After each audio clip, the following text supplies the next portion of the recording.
I'm going to take the reins and I'm introducing to the world, Andre Lalonde is our guest today. I want to give a little prelude into your expertise because I think it's an injustice that we don't do that.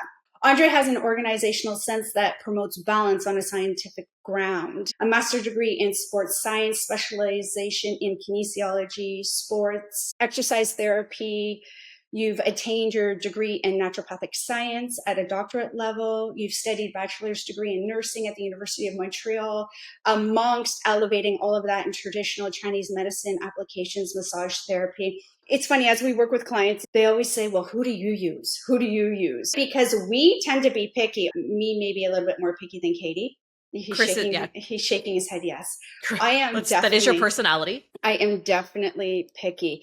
So we do have a series of questions. Katie, I think you should take on the first question. This podcast is all about the hair trace mineral analysis. And when it comes to the hair trace mineral analysis, so often people assume that it's just about nutrient levels, that it just shows I have too much zinc and it just shows that I don't have enough calcium and I just need to take the calcium and I need to stop taking the zinc.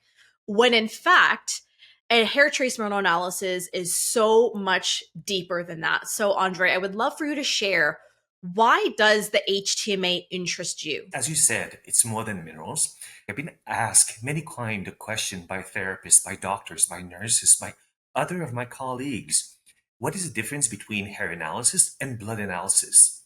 When we do a blood analysis, we are checking like a photo instant shot. So today, if I'm taking a picture of you girls, it's not going to show me the full range of your spectrum. It will show me what I see right now. When you do the hair analysis, it will show me the full spectrum, but in a period of 3 to 6 months. So it will show me more quality of what is the real picture because it will show everything.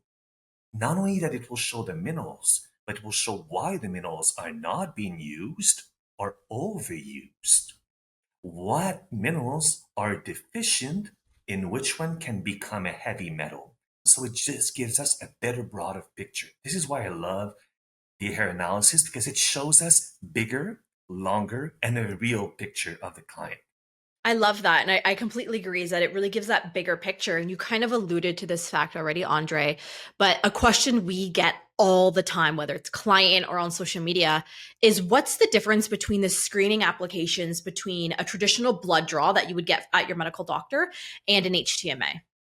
Okay, so a blood draw, you have to know what you're asking for. So if I do a blood draw, I have to ask for specific minerals. They're not going to do the full analysis. When you do a blood analysis, it will show you what's floating around, not what your body is ingesting, keeping it in, and storing it for later. If you remember, protein is the combination of amino acid that will attach or leach itself to the minerals.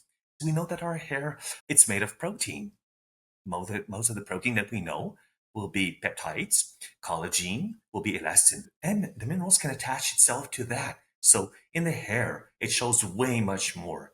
So just for everybody listening, there's 4 major areas of interest inside the HTMA report for the ones that we use most. So we have our toxic metals, our potential or non-toxic metals, nutrient minerals, and the ratios of those nutrient minerals. Not discounting that we use it as a whole, but what's your favorite section that you find you get the most value after you've done the assessment of everything? The section that I love the most, and I see a lot of my clients don't understand the full process of it, it's the cofactors. So that will be the mineral that will be assisting the function of the body. Not so much the mineral that your body use, but the minerals and the vitamins that your body need for the other one to use. Andre, you said you've been doing this for 25 years now. I'm assuming you've reviewed your fair share of blood labs in this time. How often have you seen a patient with elevated heavy metals in their system? 95% of my clientele have heavy metal, like over the top. Many times I will have some of my colleagues say, but my client is eating organic. They're doing the infrared sauna. They're doing everything, but they're still toxic with the heavy metal because it is everywhere in our water, in the rain, and in our soil. And it's impossible for us to eat pills. So we need to eat food. So at one point, we're going to be intoxicated with heavy metal. But this is not the bad guy. It's knowing that your body have the ability And I emphasize on the ability for it to be able to come out because a heavy metal will always be there. It's how do you process the heavy metal? Do you keep it in or do you help the body to get it out? My two favorite tests is a stool analysis and an HTMA because combined together, they give so much information. And we include an HTMA, of course, for anyone in the Clear Skin Solution. And we do have a stool analysis as an upgrade available because it is a more costly test to run, but it is so incredibly informative. That's another one I run on myself every year.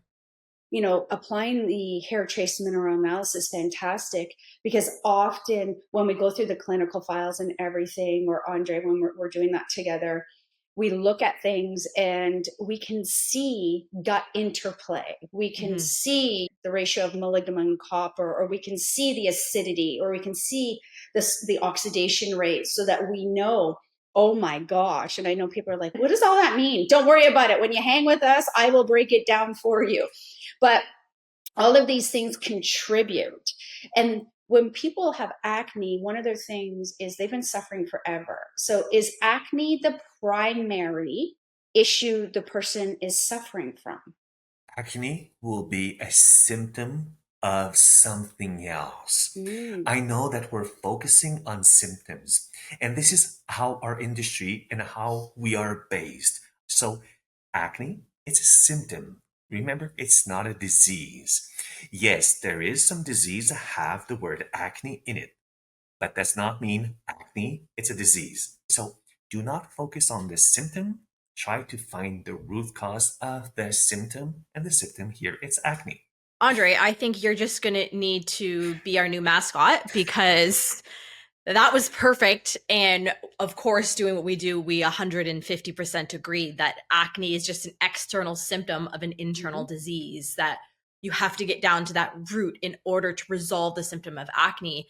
Well, Andre, again, thank you so, so much. And I hope everybody listening, I know you got some incredible nuggets of wisdom out of today's podcast. So we will see you again next week on the Clear Skin Chronicles.